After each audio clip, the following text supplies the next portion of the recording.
Okay, welcome everyone that's in the audience and that is live streaming our special meeting as we continue through our departments. Tonight's special meeting will be an overview of police operations and then an overview of fire operations for the next hour. I'm going to call the meeting to order. Please stand for the Pledge of Allegiance.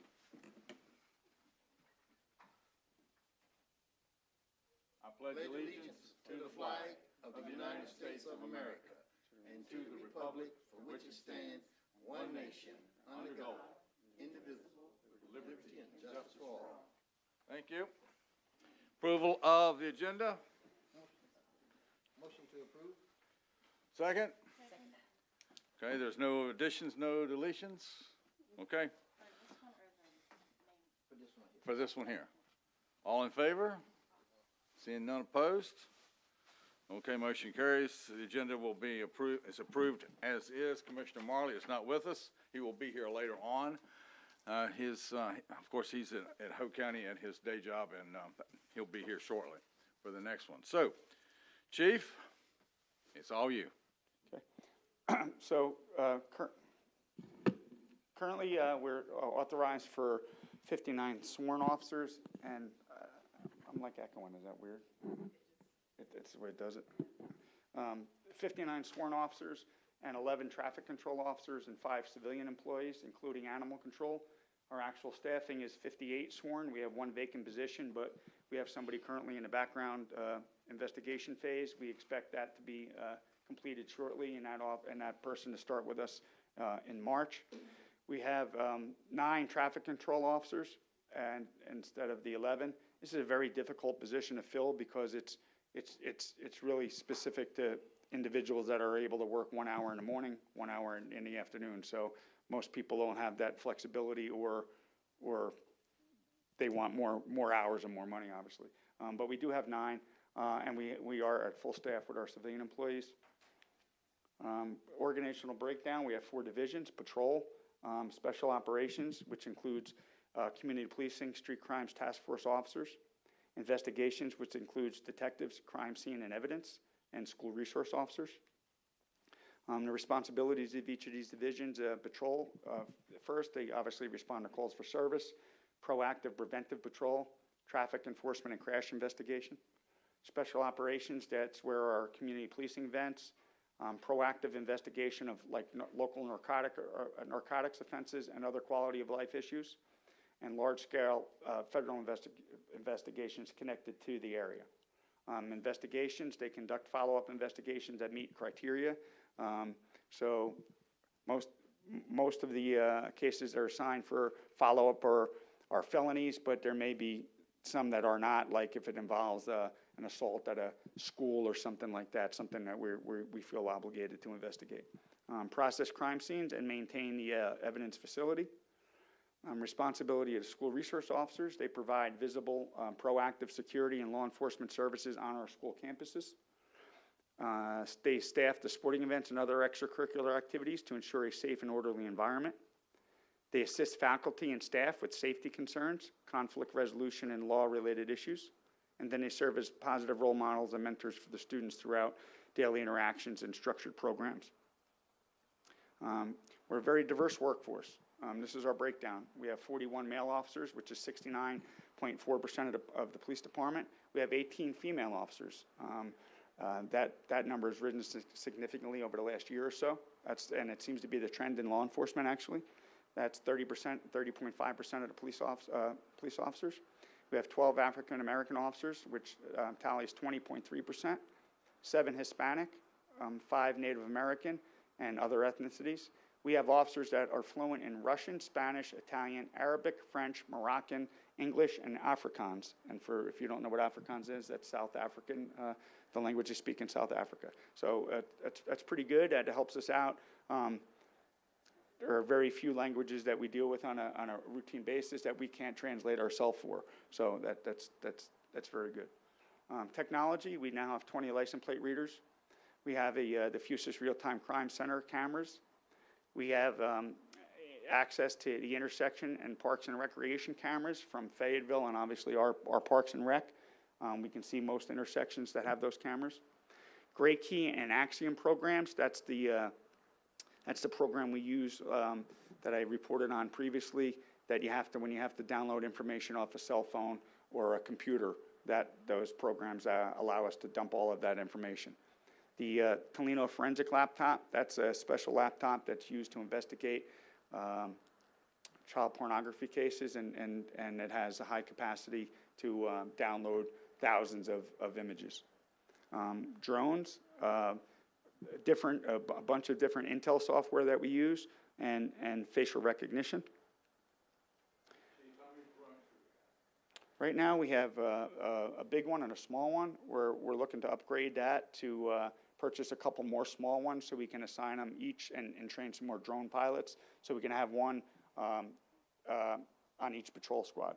Because right now, we only have 2 drone pilots, and they would have to be called in. They're not in patrol. So we want to train an officer on each squad to be able to operate the drones, have a pilot's license, if you would. And then we'll have drones that patrol can take right out with them on the road. And each squad will have an operator so that they can, if we have a lost subject or, we're looking for a suspect and ran or something into the woods, we can put the drones up. That's one of the future plans we have with for asset forfeiture funding. Okay. That was the funding. That was the other piece I was going to ask you about, the funding piece. So universally, and any board member has any questions, just please ask to be recognized, and I'll recognize you. I see what you're doing with the drones as far as squads. Are you looking at the same drone universally? That way everybody can be cross-trained on the same type of drone? Correct. We're going to purchase the same models. Yep. Same model? Yep. Okay. We also use drones, like if we're going to do a high-risk entry into a home, maybe where we know there's an armed subject or something like that. These drones will be small enough where instead of sending personnel in to locate them, we can send a drone in to see where the person's at in the house, and then have that intel before we go in. Okay. That's a key question about drones, and I'll ask the fire department the same thing about drones when we get to your presentation. Because I think the return on investment for drones is huge. More than we can use technology. Commissioner Hamilton. Hi, Chief. My question is, are you allowed to use the drones for just anything? I was told by one of your officers when I brought it up about the instance at my place that they can only use them on special occasions. Well, no, I wouldn't call it special occasions. Yes, we can use them but we're regulated being so close to Fayetteville Airport, how high we can fly them and if we can fly them in certain areas of the town. So that's one consideration that we have. And then there's a certain altitude that you have to do so you're not violating somebody's, airspace. Yeah. So you have to have FAA. Well, not so much airspace, but their right to privacy. Right, and you have to have FAA certification, right? For the pilot license? Yes. Yeah. Yeah, okay. Mr. Mayor, so what triggers the use of a drone? Could be a fleeing suspect, lost child. We use them a lot for surveillance. Homes that are located on streets that we can't just park a car and keep an eye on. So we'll park, a couple blocks away, put them up, and we can watch the house, the comings and goings without having to have officers right there and sticking out. Mayor Pro Tem. Thank you. Thank you, Mayor. I'm still relatively new in learning about budget and financing and things of that nature. Noting that this is an item that would be very useful, is this something that can be purchased through the asset forfeiture funds, or is it an actual budgeted item? No, that's what we would purchase it with, is asset forfeiture funds. Okay, thank you. It's authorized under asset forfeiture funds to purchase drones. What about the training program for the Oh, yes, officers? no, you it a mean, are we able to use those funds for that purpose? Yes, we can. It's a package, bundle. Well, no, the drones would be purchased from a company that sells the drones, and then we would send our officers to the training class. That's what I mean by the bundle. I mean, we get the piece of equipment, and then the training piece, but it's all covered under asset forfeiture. We can use asset forfeiture funds for both, yes. It just might not be the same company is the point I'm trying to make. We might buy the drones somewhere and have to send them someplace else for training. Yeah, that's where I was circling back to. Yeah, but either way, we can use asset forfeiture funds for either one of those uses. Okay, thanks, Chief. Is that it? K-9 unit, we have 6 specialized K-9 teams right now. 1 Bloodhound, which is one of the few in the area. They're by far the best trackers. Again, they're used for tracking suspects, missing and lost persons. 2 explosive canines, explosive detective canines. They do sweeps at major events and parades. They are called to assist Fayetteville sometimes when a dignitary comes to town, and they respond to bomb threats. Most recently, there was one at FSU that we sent our folks to help because they had to do the whole campus, and you can't just do that with 1 or 2 dogs. It requires a bunch of teams. 3 multi-purpose dogs, which are narcotic detection, article searches, tracking, and suspect apprehension. Our emergency service unit, they're specially trained officers. They do all of our search warrant executions.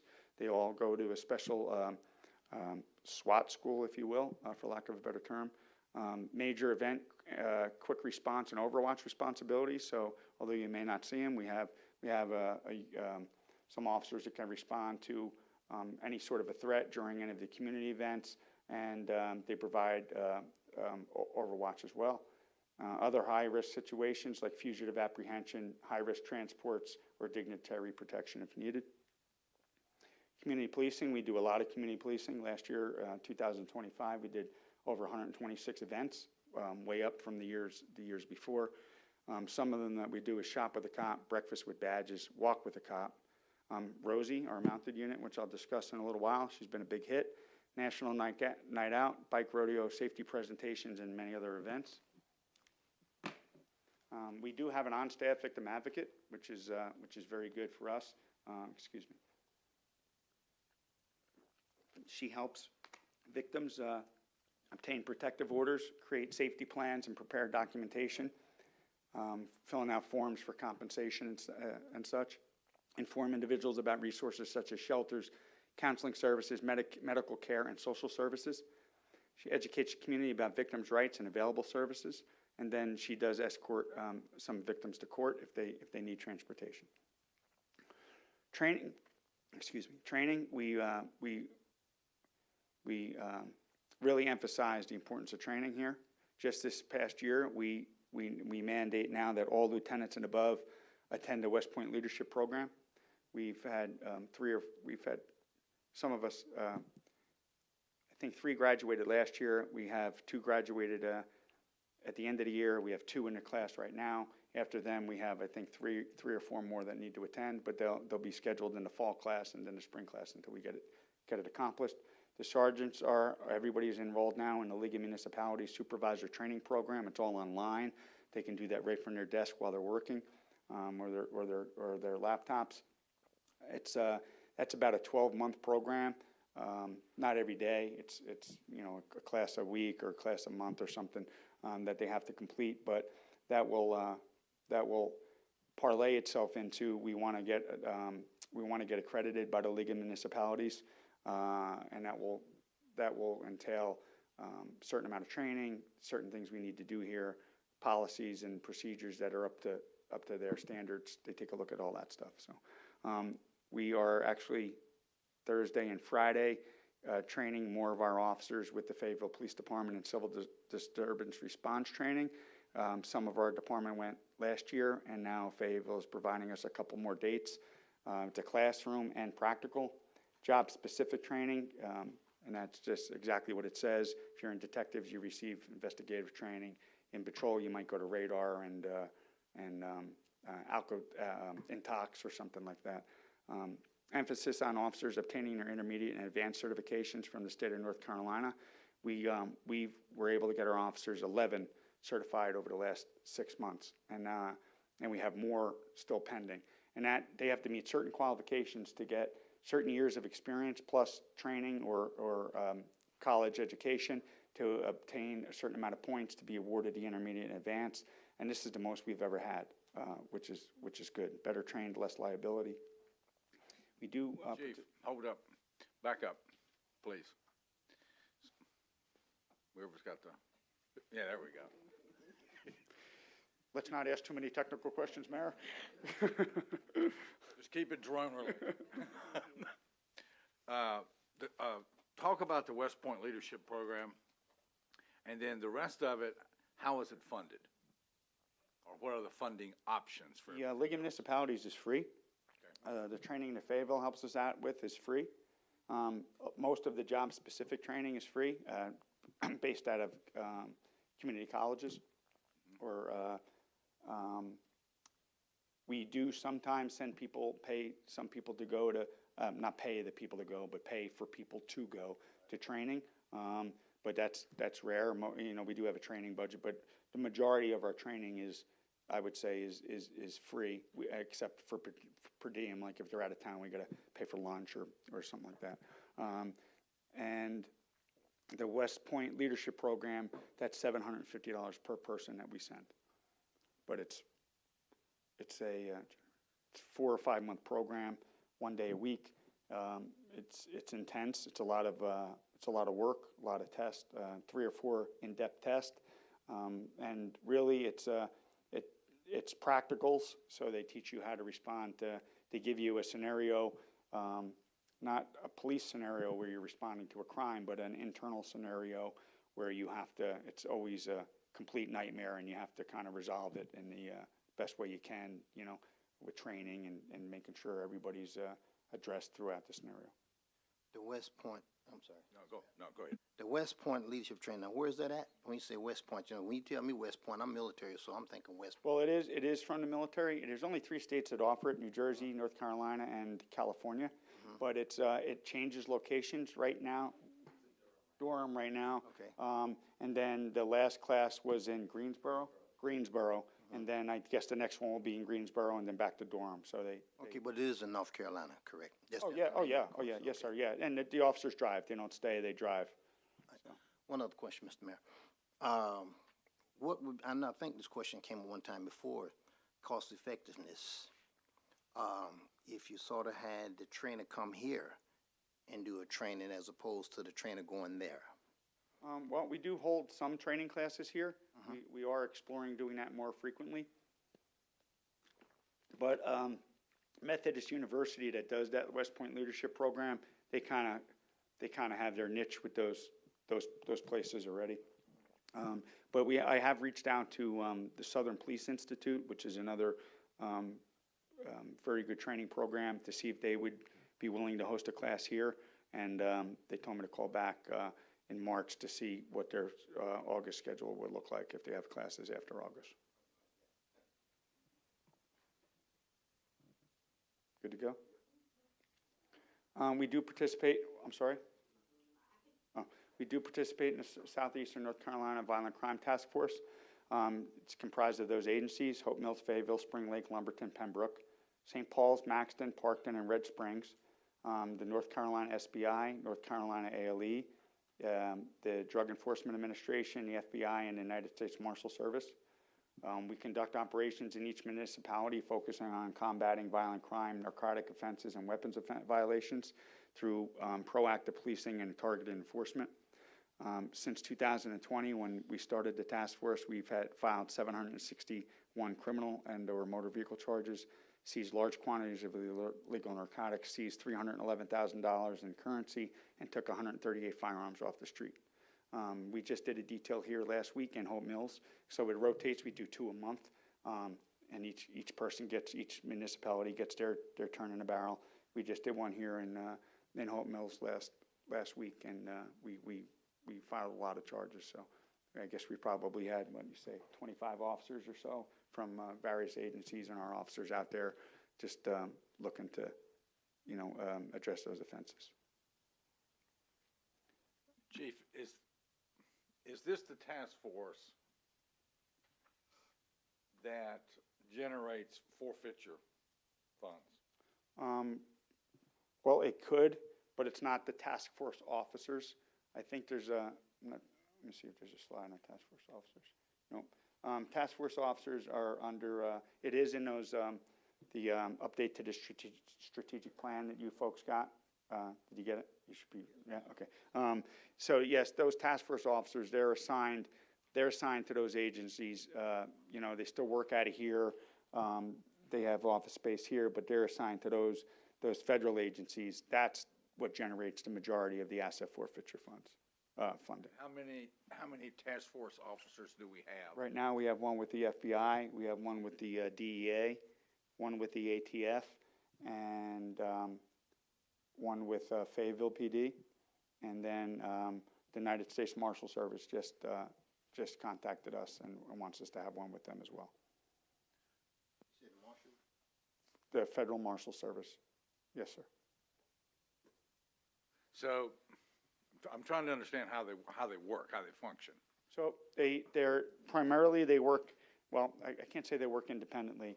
Their goal is from these, the federal agencies don't have enough actual agents to cover the entire country.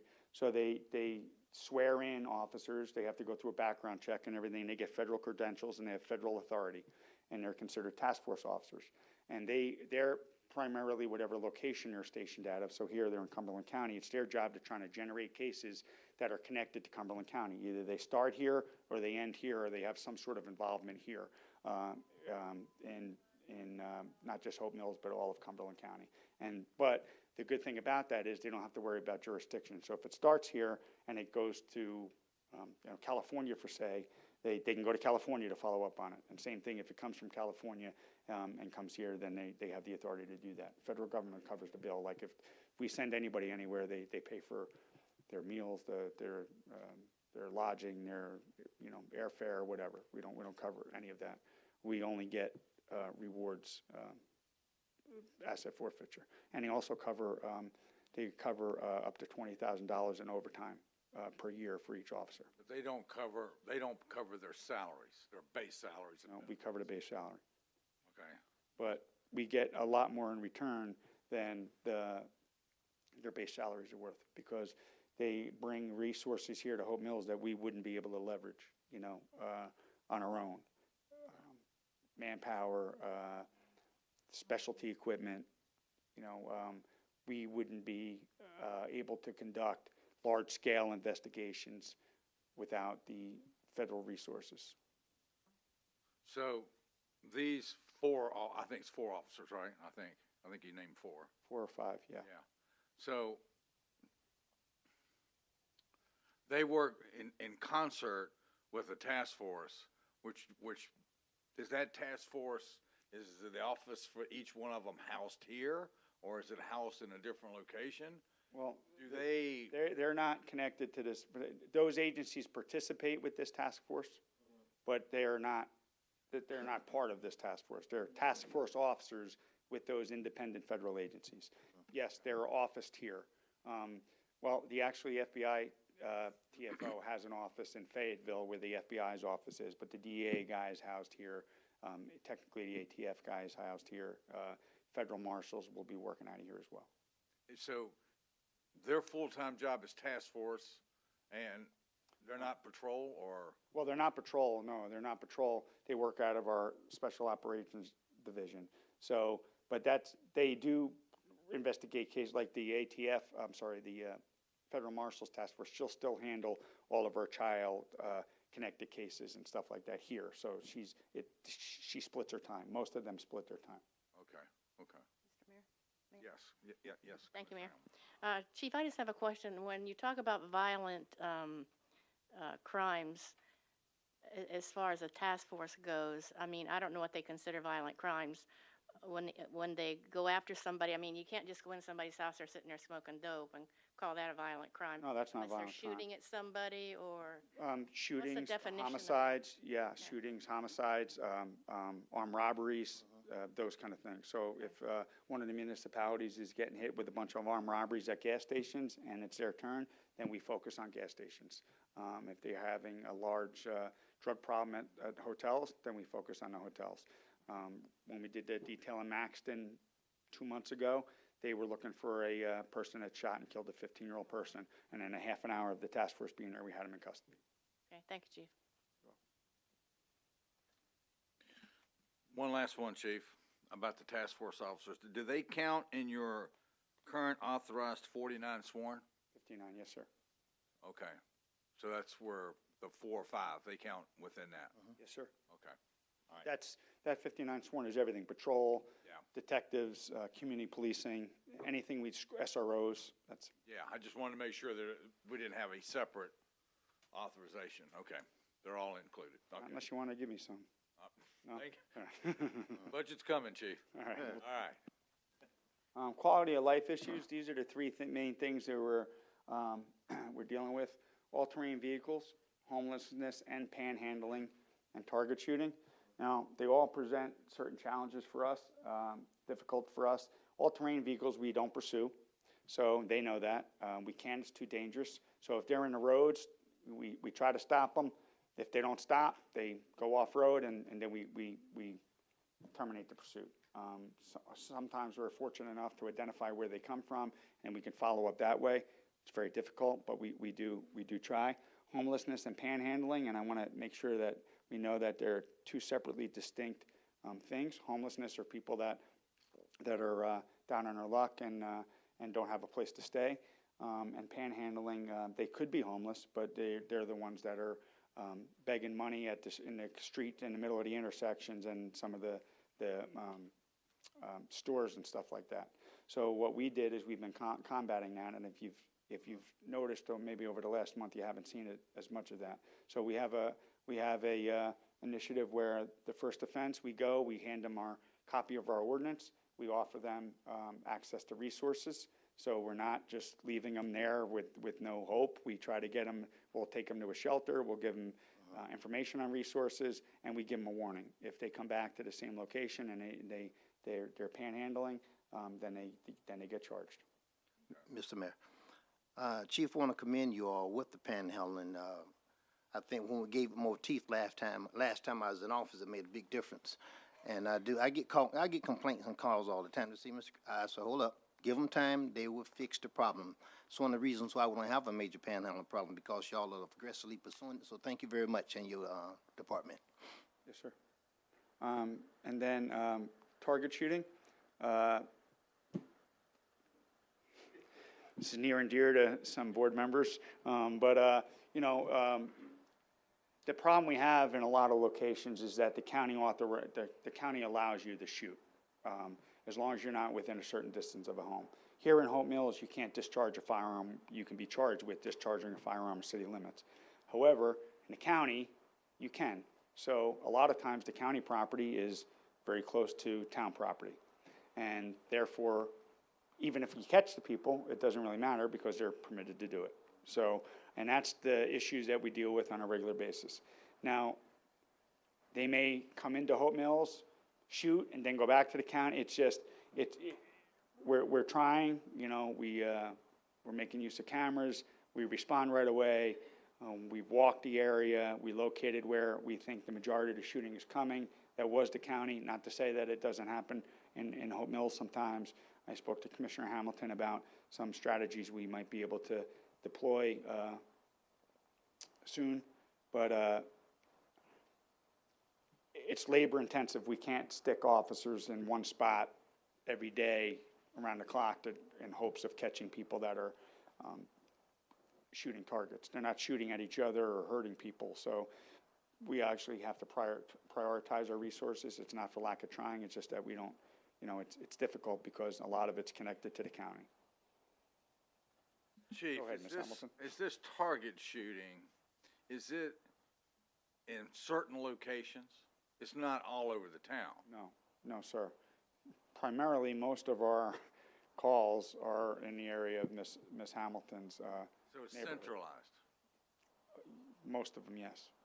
Mayor, Not to say it doesn't occur, Get the- not to say it doesn't occur in other locations, but primarily that's the main spot. Now, her incidents, not where Commissioner Hamilton's talking about, is different than a home in the county that has a range, actual firing range. Well, not according to the ordinance. I mean, they could fire anywhere. It doesn't have to be on their property. As long as they're not violating someone else's private property, they could shoot property located in the county. The area that in question, and you call it the dumps, and we saw that what they were shooting at was an old washer and dryer was primarily their main thing that they were shooting at. And we located a variety of different shell casings and a lot of evidence of that's where the shooting was. And we walked the entire area, including property in Hope Mills, and we didn't find any of those shell casings. So this target shooting is not shooting up vehicles or homes, or It's not damaging property. No, sir. It's just if I find a target out in the woods, like an old washing machine, well, that's my target, and I'm just gonna zero my weapon in on that target. Any shooting into vehicles or homes that occurs within our town is done deliberately. Most of the time, there's a target associated with that type of incidents, or there might be a stray bullet from the target that they were hoping to hit or scare. It's not these folks, if that makes sense. Commissioner Hamilton, Thank you, Mayor. it's all you. Thank you. I know this is a sore subject, and I do appreciate your officers coming out there and walking the area and finding that. But even though it is in the county, that is a very small portion there of the county that they're in, still automatic gunfire is illegal, I believe, in the state of North Carolina, and that's what they're using. I also, and I know sound travels. Why is it? I've read the articles, and automatic weapons are illegal in the state of North Carolina. So even though they're shooting in the county area, it's still illegal to fire automatic weapons. Not What I've read. semi-automatic, just completely automatic, excuse me. It sounds like it's, I don't know, I haven't seen the gun. It's very difficult to tell just by sound if Right. it's an automatic or caliber, or especially when it's cold and dry and sound travels. It's tough to even where it's coming from. Absolutely. But I've been able to tell the difference from when they're at my place, right below my house, or if they're at a bit of a distance away from me. And when I see them ride and shoot, this is intentional. They're not, I mean, they may or may not be aiming at something. I don't know. It's dark. You can't see, but what are they shooting at in the dark?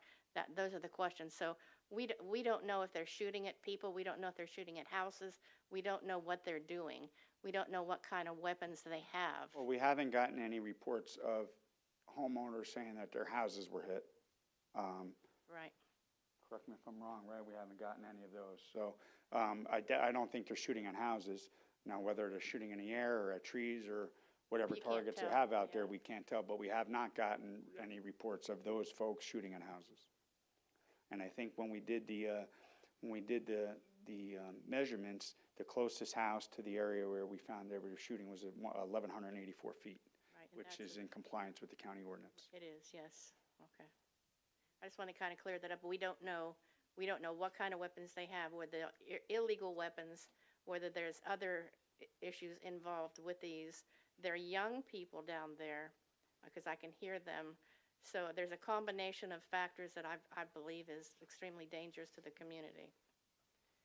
And that's my issues with the whole thing out there, and it's been a continuing thing, and it's progressing.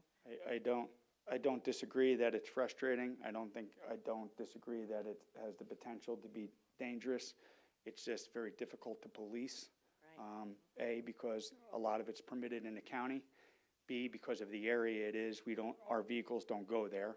Right. And a lot of it's being done at night, and it's too dangerous for my officers to just walk in pitch black Oh, yeah. when somebody is just firing weapons like that, and the chance of them getting struck accidentally is significant.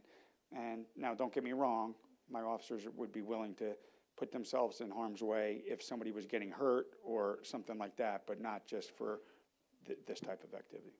Yeah, well, I don't expect one officer to go out there with these people that know the area that they're in, where the officers don't, and take that risk. I don't expect that at all. And I do know, we partnered with Public Works, and we took the initiative to go locate, because some of the property is privately owned, not by your homeowners association, by other people. We located those people. We got them to give us a letter granting us permission to have Public Works go down there and drop trees to cut some of the entrance ways and the exit ways off, to try to prohibit some of these ATVs from going back there. We've done as I'm open to.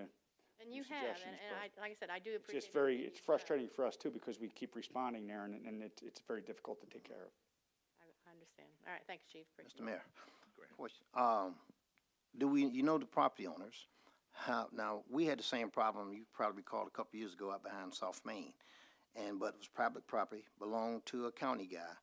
But we, the HOA, took it upon ourselves to go talk to the property owner, let them know that we have veterans that are suffering from PTSD, and this constant fine loud noise is causing problems for them. And the owner actually did something. And I don't know if that's an option to even put posting of signs and do no trespassing, no discharge of firearms of that nature is a possibility. I don't know but I know we tried it and we did it, and it actually cut down on the gunfire. We could explore that. The problem, and when I say property owners, we're really locating the property management companies. You know, it's owned by some company, whatever. What's that?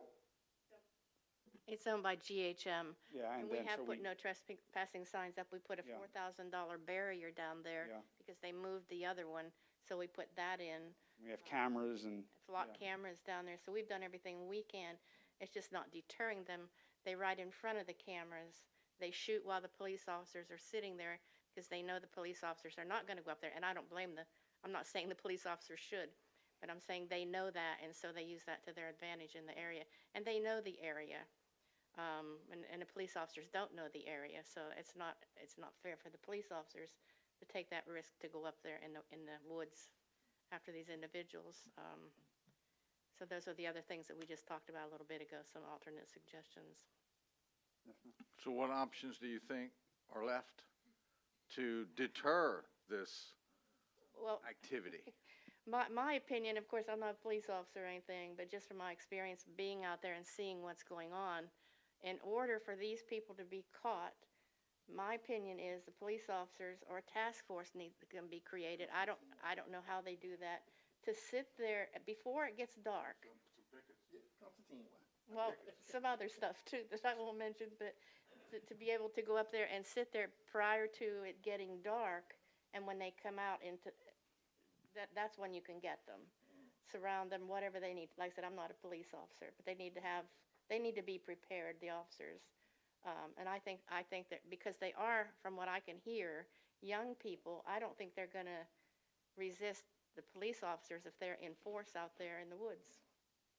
you know, the only challenge we'll have then is if they're on ATVs, we are looking through the LISO program, trying to get some of them for free, and then we might be able to drive them back there, and then, but we're still not gonna engage in a pursuit because it's too dangerous, and our officers can get there by foot, and if they're on ATVs, just, but I'm not saying we won't try that. I think you have to plan it. Yeah. And I know Parks and Recreation has ATVs. I don't know if it's a possibility to use theirs. They do, I saw them at the Christmas parade, yeah. Okay, Mayor Pro Tem? Yes, thank you, Chief, but you did say that the properties for which you and the officers were investigating is county property. Is that not right? where we located, we had 6 officers walk for over an hour, the entire area. They only located shell casings and evidence of shooting in the county. That's correct. Chief, let me correct. Not county owned, is probably owned, but in the county, Yes, correct. not Yeah, it's outside not of our owned by district. the Yeah, I was county, just right. clarifying that. That's what for they're you. trying to. Yep. Yeah. Thank you. Yes, so it's outside of Hope Mills jurisdiction. Correct. Chief, I know you're not gonna speak for Sheriff Morgan, but what has their response been to this situation? I know they're aware of it. I mean, have they offered any strategies or partnerships or even a joint task force? Well, here's the thing. To go Even in if we and- catch them and they're in a county and they're shooting, they're allowed. So, I mean, if we get them and we surround them in the county, in the county area there, and they're shooting and they have guns and they're shooting, we go, hey, we got you, and they go, congratulations, but we're allowed to shoot, and we kind of, there's not too many things we charge them with. Now, if we can find marijuana or something, like Ms. Hamilton said, they're smoking marijuana or something, then obviously that would be a different story. But locating them there, and we did walk. I mean, they walked the entire area, and that was the only spot that they found evidence of. And I think Ms. Hamilton went out there with her own metal detector, I did, right? but because of the sand, and once they shoot, and of course the shells are gonna come out depending on what they're using, then when they take off, it kicks the sand up and it buries the shell casing. I've been out to the exact same spot they were shooting at, and there was nothing there. There's so much sand, it buries everything, because I have searched the area. They might be doing that too. Yeah. I mean, it's not just Probably my getting area. their brass. Yeah, there's a lot of going on. I mean, a lot of the people in the community are complaining when they're shooting in my area because they can hear it, especially the machine, or what, the automatic gunfire, so that's, that kind of explains that. So, Chief, yes, permitted in the county, so and of course, these kids know that. They're not firing on police officers. They're not firing at buildings or private property. They're not firing at civilians. They're just out target practicing on ATVs. Correct. We've not received any reports of homes being hit. We've no reports of shootings. None of that. And they know where the county line is, and all they have to do is get back in the county, and they know they're safe. Yep. It's like, I look at it like roaches in a house.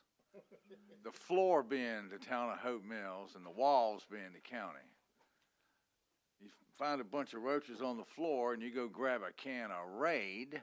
What do? They run to the walls, and they know they're safe until the Raid's gone, and then they come back. Mr. Mayor, I have a question. Okay. What targets are we shooting at night when it's open area? There are no targets out there. There is no rifle range out there. They're shooting because they know they can do it, and they're harassing, and they're terrifying the neighborhood is what they're doing. I've seen people running to get away from the gunfire on the street. I've seen them out there shooting during Halloween when kids are out there trick-or-treating. So it's not safe for the neighborhood. What goes up must come down, and we know that. So, and they're young people. I think we're taking a big risk by letting them continue to do that in the neighborhood. Well, I wouldn't say haven't we're found any I bulletholes in my wouldn't say house. we're letting Chief. them. It's just very. Chief, let me ask you a question. Do you guys have any data on the number of 911 calls that you get in that area tied to I could, these type of activities? we can pull the number. I will tell you, there's not many. That's what I was asking. So this is case, No, Commissioner Hamilton, we're not letting them. Oh, I know. Yeah, we're not doing that. I know that, but it's Oh, escalating. okay. Commissioner Tremmel? Just a quick question. I know it's county, and the last video that you showed us was late at night. Is there no, stop time that the county says that they can't be out there? I mean, these kids are out there They might 11 have o'clock at they might night. have a noise ordinance. I can follow up on that. That's what I'm saying. Maybe that's an avenue, excuse me, with the sheriff is following up that they're out there. I'll definitely follow up. ridiculous hours of the speak with night. Sheriff Morgan. But again, it comes down to the difficulty of policing that Right. area. Yeah. I understand You know, that. it's not, our cars can't go there. It is sandy. There's no real good access points for vehicles. There would have to be all-terrain vehicles or something like that. Right. And, but I will follow up with Sheriff Morgan. Maybe we can cut them off at 10. That's when you're supposed to cut them off. Yeah, that's Just the cut time. cut it off at 10. If you're out there past 10, you're getting hemmed up. I think what we're missing is I don't know. he doesn't have police jurisdiction in that area. We can't cut it off at 10 in an area that is not in our. The county could, but I'm pretty sure Sheriff Morgan is going to stand here and tell you the same thing about resources and dedicated time that they have. I don't think the chief is saying that it's not a difficult issue. I think he's saying it's very difficult to police it in a manner that creates deterrence. But I just wanted to make sure that we are at least aware of what he's saying. It's not that he's not aware that activities are going on. He doesn't have the authority to do anything, and if he caught them shooting in the area they're shooting, they're allowed to shoot. right?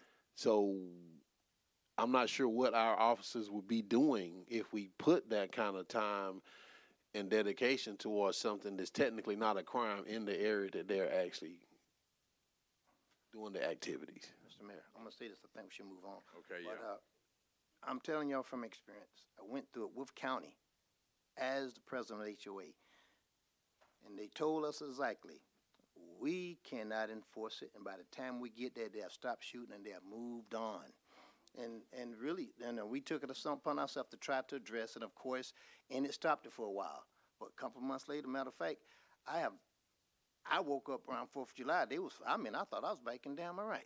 It really did. And I have never had my nerves rattled like that in a long time. And there's nothing I can do. I sit there and start drinking. But that's all we can really do. I think y'all doing a good job trying to do the best y'all can. I think we just keep plugging away. Hopefully somebody get a conscience and they will hopefully take us in consideration when they're doing that. I just have one last thing, real quick. One more thing, and then we'll and close I- this out and go to fire. Yeah, I do appreciate One more slide, too. you all coming out there and doing that. And I'm not talking about the county, I'm talking about the other night when I actually saw them coming down the hill with their lights shooting and the police officers sitting there and shooting while the police officers are there. And they're starting to do that more and more because they know the police officers aren't going to do anything. And I understand the area that they can't go into that with their vehicles. They can't get through that area there. And irregardless of how many 911 calls are being made to the county, makes no difference when it comes to the safety of the citizens. That's just my opinion. I mean, if there's 2 calls for shooting in the Hope Mills area, then that's a consideration for the safety of the citizens in that area. So I'm not sure that has anything to do with the actual shooting that's going on in the Hope Mills area, not the county. Yeah, and I didn't make that statement. No, I was just asked how many 911 calls there were. And there weren't I any. wasn't saying you did. Yeah, no, I just No, wanted to you're fine. clarify. Okay, you're great. Thank you, Chief. Welcome. Thank you. All right, Chief, last slide. Yep, last slide. Here we go. Future challenges, staffing, keep up with the growth of the town, and workspace. Any other questions? I think we fielded all the questions during your presentation. Chief, thank you very much for everything that your department does to keep our community safe. And that's for every one of your officers. I forgot to show you. I don't know if you knew this or not. He passed away. Oh, I didn't know that. Yeah. Wow. So at our next meeting, Yeah. Okay. That was item A. Item B is overview of municipal fire operations. Good evening, Mayor and Commissioners. Chief Kane wanted me to send his apologies. He couldn't be here tonight. He's a little under the weather. So I'm going to try to do the best I can to make sure I do him right. All right. So we're going to talk about the Hope Mills Fire Department. The Hope Mills Fire Department's mission statement is, the Hope Mills Fire Department is dedicated to protecting the lives, property, and environment of our community's residents, business owners, and visitors with the highest quality of emergency services delivered in a courteous and professional manner that is effective and efficient. Our mission statement goes along with, our vision goes along with our mission. The Hope Mills Fire Department will be a service-oriented agency that strives to provide the highest quality of emergency services to our community as well as those surrounding us through our commitment to training, proactive fire prevention efforts, and excellence and professionalism. The core services and responsibilities. The fire department's open 24 hours a day, 7 days a week, 365 days a year. The services include fire suppression, which is structure fires, wildland fire, vehicle fires, dumpster fires, and outside fires of all sorts. Emergency medical services provide basic and advanced life support and basic first aid. Special operations, we respond to hazmat incidents, technical rescues, water rescues, and vehicle extrication. Our fire prevention division and public education, they conduct fire inspections, plan reviews, community safety days, CPR classes with hands-only CPR training, our child safety seat installs and inspections. We have currently 10 car seat techs. That's 2 per shift, plus the fire marshal's office. We conduct station tours, fire safety training for town and businesses throughout the community. Currently, we're made up of 38 full-time staff, one that does not include the one that was frozen last year's budget. We did just have one leave, so we do have one vacancy since he started this. We have 8 volunteers. We are receiving more applicants as we speak.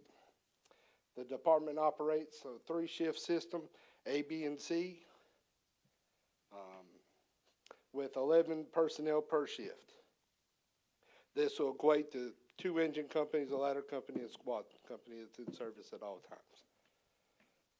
It is managed by the fire chief, the deputy fire chief, 2 assistant chiefs, which are volunteers, 1 division chief, the fire marshal, 1 assistant fire marshal who's a captain, and 1 admin assistant. Each shift is comprised of 1 shift captain, 2 lieutenants, 8 firefighters. Currently, A shift is short 1 firefighter due to the frozen position. So that 1 shift is only operating on 10. And then B shift, we obviously had the vacancy. So A shift will oversee all the training for the department. That's meeting our DOI requirements for company training, facility training, hazmat, driver operator. They're overseeing, make sure everybody meets those requirements. B shift oversees the supplies and logistics of the department to make sure that we have everything that we need. Any repairs that need to be done is covered by C shift, who oversees the vehicle and maintenance of equipment. The Fire Marshal's Division oversees fire inspections, fire prevention and public safety events, fire and life safety education, fire investigations, and the car seat program through Safe Kids of NC. The key priorities of the fire department: life safety is our highest priority. Incident stabilization, preventing escalation and containing fire and or managing hazmat and eliminating hazards. Property conservation, and then lastly, we serve with integrity, respect, teamwork, and professionalism. The facilities right now, currently the town has 1 station in a fire district of 9.2 square miles, which is approximately 133.3 road miles. With a population of 18,102, as you can see, we only have 11 on shift trying to protect 18,000 people. We are currently researching and awaiting the land survey for a possible 2nd station location, which last year we represented something that was presented in 2000, where we projected 5 stations for the town to be in operation by 2015. As we currently see it, we're still sitting in the 1. Robbie, this is the Legion Road location. Correct, yes, sir. That we're currently working with and waiting on the land survey to come back. And this will be a consideration for the board in this coming budget. Correct, yes, sir.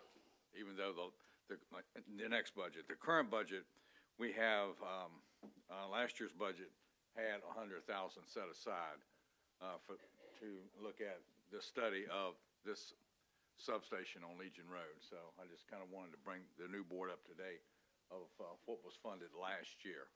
And depending on where the survey comes back, this will be definitely an issue for the budget retreat. Yes, sir. Wanted to add that in. And right now, this projected site is Legion Road at the corner of Pinewood Drive. But it is just one of many. Yes, sir. It is one of 6 that we proposed to you last year.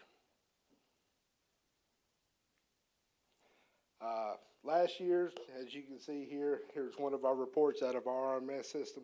We ran 2,123 calls. Let's see if I can, it ain't working right. We tried to put this in here so you can see the breakdown of the different calls, but it's a little hard to see. So we'll go to this slide. This is our overview last year from 2025. Our average response time anywhere in the county that we went to, between here and the county line or here to the city of Fayetteville, was 5 minutes and 10 seconds. Our busiest zone obviously was right here in the heart of town in zone 2102. Our busiest shift was A shift, and we ran 137 fires last year. We had 182 false calls or alarm activations that were false calls. We had 353 good intent calls, lift assist, going out to, pick somebody up off the floor that just can't get up, smoke alarms, those of that nature. We had 1,142 EMS calls, 60 hazmat calls. You know, we had one explosion that I think was in the county, which goes back to target practice. We had 2 severe weather events last year with the flooding of the hurricane and the snow. We had 10 special incidences. I don't really know the breakdown of what those calls were. As it stands right now, we assisted the county 295 times, and we were assisted by our neighboring volunteer stations 153 times. Robbie, which year was the car in the lake? 24, 25? These are 25. 25.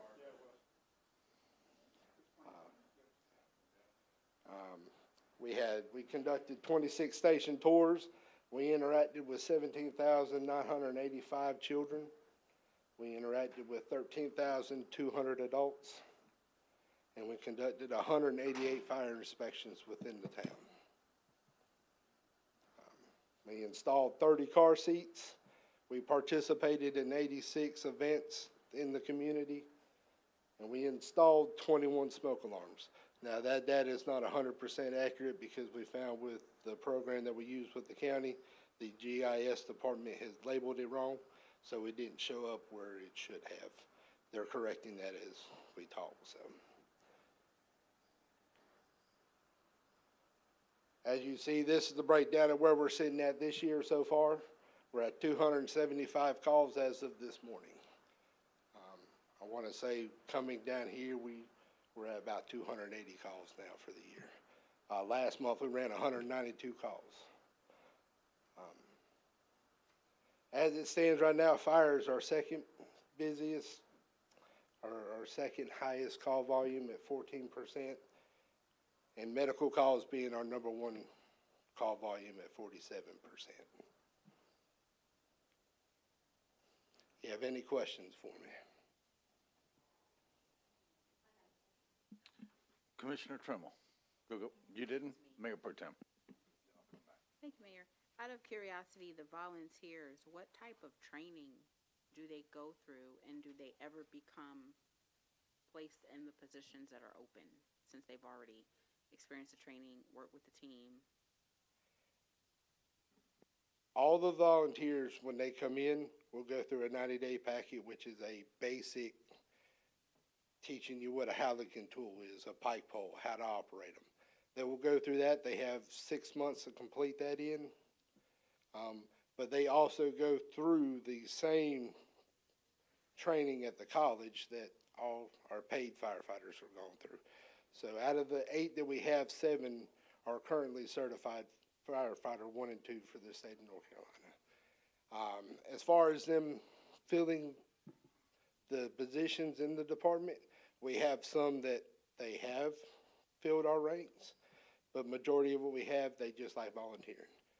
They're retired military, come from different areas. They just enjoy helping. You're welcome. Commissioner Hamilton? Thank you, Mayor. I just have a question. How many partnerships are we in with other municipalities? And when you say that you supported the county, are we in partnership with them, or do they pay us for supporting them? Answer your questions, no, they do not pay us. Okay. We are in an agreement with the county, with all the county fire departments around us, that we provide them mutual aid just as well as they provide us. Okay, good. That's a good thing, yeah. Now, we do have currently 3 full service contracts on the outlying skirts of town. One with Stony Point at the Harris Teeter subdivision out that way. We have one with Cotton out towards 95, and then we have one with Pierce's Mill on the Legion Road side, kind of where we're putting Station 2 at.